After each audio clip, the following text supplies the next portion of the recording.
Congrats to Missouri. They did what they needed to do to win the football game. Proud of our guys and the way they came in here and competed. We expected to win this football game. Disappointed that we didn't.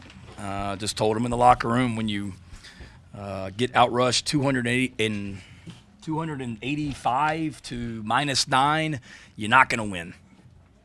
When you are in the red zone like we were and went backwards, it's going to be hard to win. When you have, once again, 14 penalties, it's going to be hard to win. When you have opportunities to make plays and we don't get it done, it's going to be hard to win. And having said all that, we had the lead going into the fourth quarter, and we weren't able to finish. I thought our defense did a good job of stopping them and getting the ball back for us.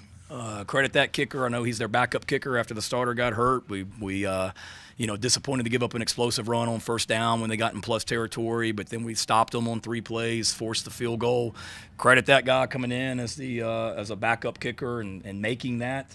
But not enough good to win the game, but got the lead going into the fourth quarter, and we weren't able to finish, which is disappointing. Injury-wise, obviously we had a lot of them tonight.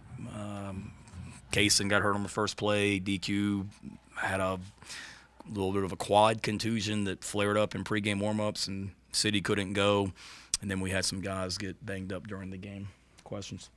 Shane, 14 penalties. I mean, as a coach going into the next week, how do you work on that? Is it just a one at a time, or say it's one bad night and just got to get through it? I think it's hard to say it's one bad night when we've had the number of pre-snap penalties that we've had. And it wasn't just the offense tonight, David. It was the offense. It was the special teams not snapping a ball because we couldn't hear, kicking a ball out of bounds. I mean, those are pre-snap penalties too. So the definition of insanity is continue to do the same thing over and over again. So when you have 14 penalties on the road, something's got to change, starting with me. Shane, along with that, with the missed tackles, just how much of a backbreaker is that in this type of game, especially on that go-ahead touchdown? Yeah, just really, really, really disappointing. I mean, we've said it all week. You got to get 11 hats to the ball on this guy and tackle him and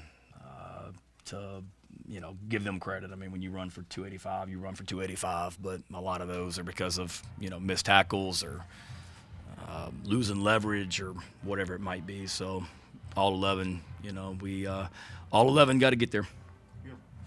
Shane, with some of the stuff on offense is like really good and some really bad.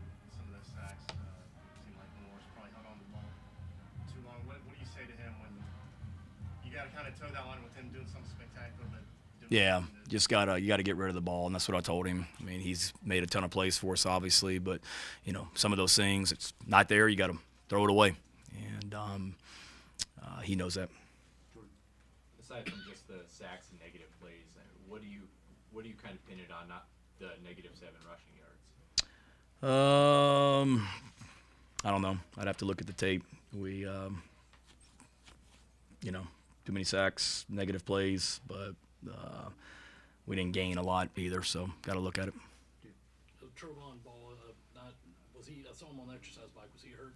Yeah, he was banged up a little bit. He's kind of had a nagging injury this week, and he was available, but he wasn't 100%. At halftime, it seemed like everything was going wrong, and you still had a lead. I mean, what was kind of the vibe of your guys coming out of the break and then getting that stop in the third quarter? Yeah, I mean that's what I told them at halftime. Is you're on the road in the SEC. We've not played good enough football at the half, but we're right where we need to be. We needed to get off to a good start. I think it was scoreless at the end of the first quarter maybe, or we were right there. And then you go to the half, you feel pretty good about things, and that's what I told our guys, that at halftime I didn't think they could cover our receivers because we had made a lot of plays in the passing game, and I didn't. And I felt like we would be able to continue to throw the ball downfield and get that running game going because of the threat of our receivers and passing game downfield. And and that was the vibe at halftime, that defense, you're going out there first, let's get a stop, but we're right where we need to be, and we got to go play better in the second half. But it was we felt good about it because it was one of those, we haven't played great, and here we are. Just imagine if we can clean all this stuff up and go do that. And then, you get out there in the third quarter, and we started the second half the way we needed to, and then we just didn't finish. And that's what is sickening is you look at the second to last drive on offense after the defense stopped them and we got the ball back. I mean, it was 3 plays, and there's opportunities there to make plays. We ran the quarterback counter into the boundary, and we don't block the corner or the safety, and which is just it can't happen. And then second down, I think we throw a ball down the field and we stop running. And then third down, we got a guy wide open across the middle, and we're not able to connect. So we talked about it. I mean, when Kansas came here, Kansas in the fourth quarter, they had a drive and they had opportunities to make plays, and there was a third down over on the visiting team sideline where they got a guy wide open, and I don't mean to knock the Kansas guy, but they didn't convert. And we showed the players that tape on Tuesday morning that when you're on the road in the SEC, you've got to make plays, offense, defense, and special teams, and we did not make enough plays tonight. Shane, specifically with the sack Lenores took on first and goal there, I know you guys got 3 on that possession, but just how much of a momentum killer is that when you guys are right there, not able to get it in Missouri, obviously? Yeah, that's hard, Jack. That was the one we were in the little play action, right? The I formation. Yeah, I mean, it's just every team in America runs it. We know you're going to get man coverage down there. Typically, that's what they play. We had a little, big personnel group where play that everybody in America runs.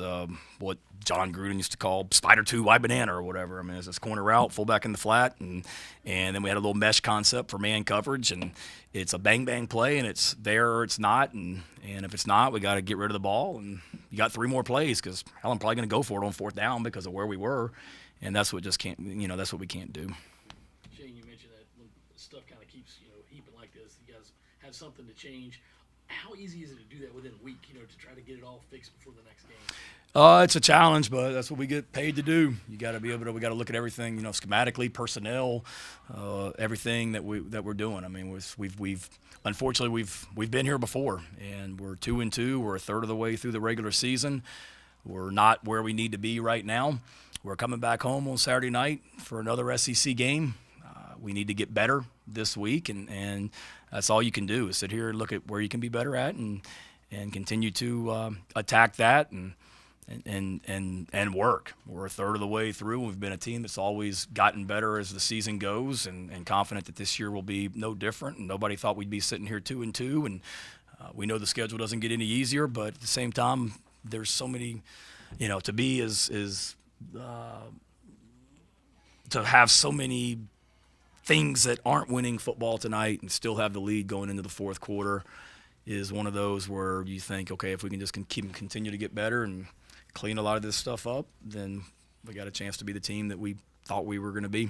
With the lack of success running the ball, I'm sure there's not just a simple fix, or else you probably have it figured out, but is there any way to explain how it was what it was tonight? No, I mean, I think Jordan just asked on how do you explain the rushing yardage with the sacks and all that, and I said, I don't know, I'll have to look at the tape. What made Hardy such a great running back with his, what is it, just second effort drive? Runs hard. Yeah, I mean, he's a big back. He's got really good contact balance, and you watch anybody, whether it's, Central Arkansas or Kansas or Louisiana, he's got really good contact balance, and he can break tackles, and he runs physical. I mean, he was the Sun Belt Freshman of the Year last year for a reason, and he's been a great addition to them in the portal, and obviously they've got a good offensive line, and we've got to continue to do things to, we're going to see other really good backs this season as well, and I know starting with Kentucky next week, and this guy's a really good one, and we're going to see other ones obviously. Anything else, Coach? Good. All right. Thank you. Thank y'all. Thank you.